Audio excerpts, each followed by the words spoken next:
Before Anthony Mundine became a boxing legend, he was a rugby league superstar for the St George Dragons and Brisbane Broncos, defying expectations as a dynamic 5'8". Claiming to be better than Brad Fittler, Mundine's journey is one of unmatched skill and unwavering confidence. This is Anthony Mundine.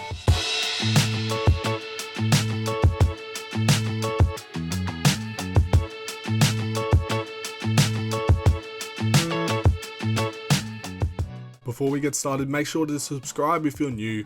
We're on the road to 1,000 subscribers, and comment down below who you want to see next in the video. Let's get into it. Anthony Mundine was born on the 21st of May 1975 into a family with a rich sporting heritage.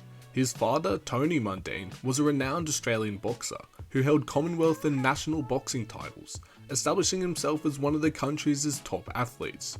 Growing up in such an environment, Anthony was exposed to the world of sports from a young age, and he spent much of his childhood in his father's gym, absorbing the discipline and dedication required to excel in athletics. Although Anthony showed promise in boxing, participating in amateur matches as a teenager, he also excelled in basketball and rugby league, with the latter ultimately capturing his heart.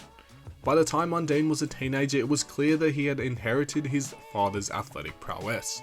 However, instead of following directly in his father's footsteps into boxing, he gravitated towards rugby league, a sport that would soon see him become one of Australia's most exciting young talents. Mundine's rugby league career began in earnest in 1993, when he made his first grade debut for the St George Dragons at just 18 years old. Playing as a 5'8", Mundine quickly established himself as a player to watch, displaying a combination of speed, agility and tactical intelligence that went way past his age.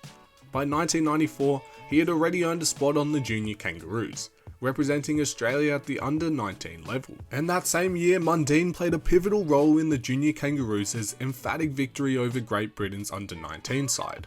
The match, a curtain raiser to the Australia vs France test at Parramatta Stadium, showcased Mundine's potential on an international stage, and his performances during this period laid the foundation for what many believed would be a long and illustrious rugby league career. The mid-1990s saw Mundine's profile rise significantly within the National Rugby League, and by 1995 he was becoming a regular starter for St George, consistently demonstrating his ability to influence games from the 5'8" position.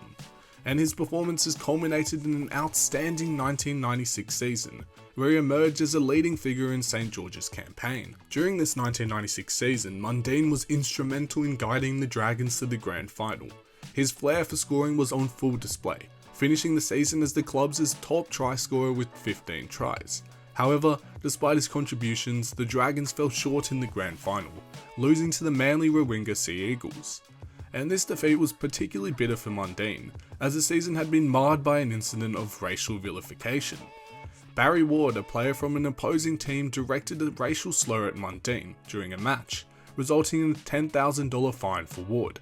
The incident highlighted the racial challenges Mundine faced throughout his career, and it marked the beginning of his outspoken stance against the racism in Australian sport. In a move that shocked many in the rugby league community, Mundine announced at the end of the 1996 season that he would be joining the Brisbane Broncos for the 1997 Super League season.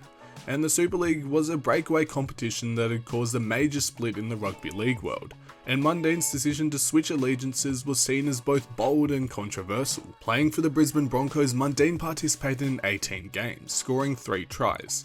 Despite the upheaval caused by the Super League war, Mundine adapted quickly to his new environment, and his time with the Broncos was capped by a grand final victory over the Cronulla Sutherland Sharks, marking the first and only grand final win of his rugby league career. This triumph, however, would be one of the few highlights in what became a tumultuous period for Mundine. After just a single season with the Broncos, Mundine returned to St George in 1998, and his return coincided with the formation of the St George Illawarra Dragons, a merger between St George and the Illawarra Steelers. And the newly formed team was eager to establish itself in the NRL, and Mundine's return was seen as a significant boost to their ambitions. Mundine quickly re-established himself as a key player for the Dragons, bringing experience and flair to the team, and his performances during the 1998 season solidified his reputation as one of the most talented 5'8s in the league. Despite the challenges of adapting to a newly merged team, Mundine's influence on the field remained undeniable. And the 1999 season was a defining year in Mundine's rugby league career. His consistent performances earned him a call-up to the New South Wales State of Origin team, where he played in all 3 matches of the series. Scoring a try on his debut in Game 1, Mundine proved that he could compete at the highest level of the sport. However, despite his contributions, further representative honours eluded him, leading to growing frustration over what he perceived as a lack of recognition for his abilities. And at the club level, 1999 was a year of mixed emotions for Mundine. He scored 17 tries in 23 games, making him the second highest scorer for St George Illawarra, just behind Nathan Blacklock. His hat-trick in the major semi-final against Cronulla was a standout performance, propelling the Dragons into the grand final. However, the grand final itself ended in heartbreak.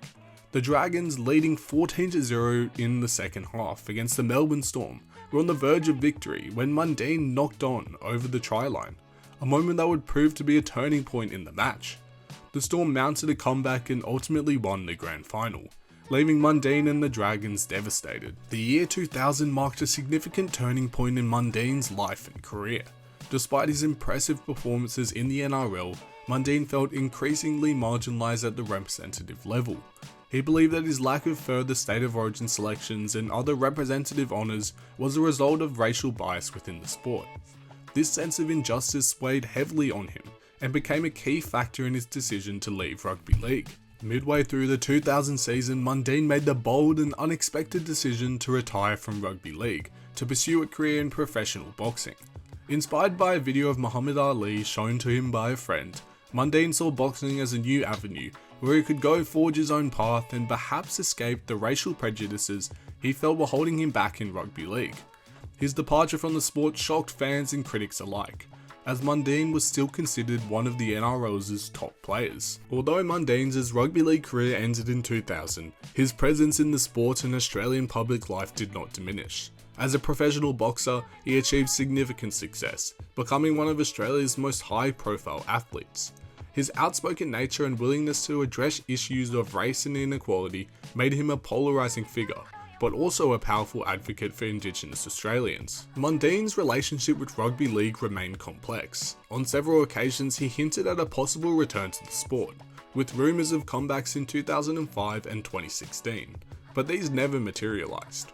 In 2007, he took on the role of Indigenous Liaison Officer at the South Sydney Rabbitohs, a position that allowed him to continue his advocacy for Indigenous athletes within the rugby league community. Anthony Mundine's rugby league career, though often overshadowed by his later success in boxing and his controversial public persona, remains a significant chapter in the history of the sport.